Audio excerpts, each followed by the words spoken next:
Panorama group, जो सोचता है वो करता है। आपके अपने सपनों का आशियाना। दूसरे चरण के चुनाव का प्रचार आज थम गया। प्रचार थमते ही पटना में राजनेताओं का जमावड़ा लग गया। सभी दल के नेता अपने अपने क्षेत्र जहां वो प्रचार कर रहे थे और लोगों से वोट मांग रहे थे, वो पटना लौट गए हैं और पटना लौटते ही कई तरह की बातें अब खुलकर सामने आने लगी है। तेजस्वी यादव सबसे पहले जब पहुंचे तो एयरपोर्ट पे उन्हें पत्रकारों ने घेरा। पत्रकारों का जवाब देते हुए उन्होंने कई बातों का खुलासा किया। यहाँ तक कि जो उन्होंने पूर्णिया में एनडीए वर्सेस इंडिया को वोट देने की बात की थी, उसको लेकर के भी उन्होंने कई खुलासे किए। इसके साथ साथ उन्होंने भारतीय जनता पार्टी पर कई हमले किए। उन्होंने भारतीय जनता पार्टी की नीतियों को लेकर के बहुत सारी बातें कही और ये भी बताया कि भारतीय जनता पार्टी आखिर चाहती क्या है। तेजस्वी यादव ने बिहार की जनता को खास करके जो कहा जाता है कि भारतीय जनता पार्टी के पक्ष में लोग हैं, उन लोगों को लेकर के भी उन्होंने एक बात कही कि आप लोग आने वाले जो देश हैं और आने वाली नीतियां हैं उसको लेकर के नहीं सोच रहे हैं। भारतीय जनता पार्टी सब कुछ बदलना चाहती है। हमारी पुश्तैनी जो चीज़ें हैं उसे भी बेच रही है। यानी कि आने वाले समय में भारतीय जनता पार्टी को 5 साल के लिए अगर आपने मौका दिया तो फिर कुछ भी बचेगा नहीं। तेजस्वी यादव ने बहुत सारी बातें कही। उन्होंने चुनाव प्रचार के दौरान अपने अनुभवों को साझा किया और इतना ही नहीं, उन्होंने दूसरे चरण में हो रहे 5 सीटों पर जो चुनाव प्रचार कर लिए हैं और जो जनता का फीडबैक आया है उसके आधार पर कहा कि हम 5 की 5 सीटें जीत रहे हैं। लेकिन इसी बीच एक और घटना घटी।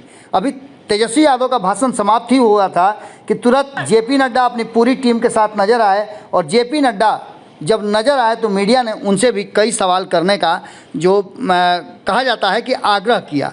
इस आग्रह को स्वीकार करने से पहले ही सम्राट चौधरी जेपी नड्डा को हाथ साइड करके और उन्हें गाड़ी में बैठाते हुए नज़र आए।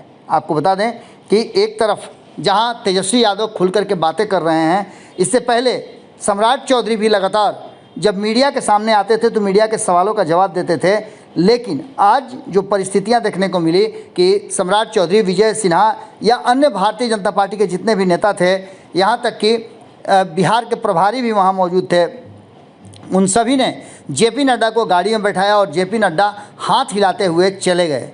जेपी नड्डा को लेकर के मीडिया ये जानना चाहती थी और ये स्पष्ट करना चाहती थी कि जो तेजस्वी यादव ने आरोप लगाए हैं उन आरोपों में कितनी सच्चाई है। तेजस्वी यादव ने साफ तरीके से जेपी नड्डा को लेकर के एक बात कही और उन्होंने कहा कि वो नोटों का बंडल लेकर के आए थे, बोरा लेकर के आए थे और ये सारी चीज़ें कहीं ना कहीं चुनाव को प्रभावित करने के लिए किया गया है।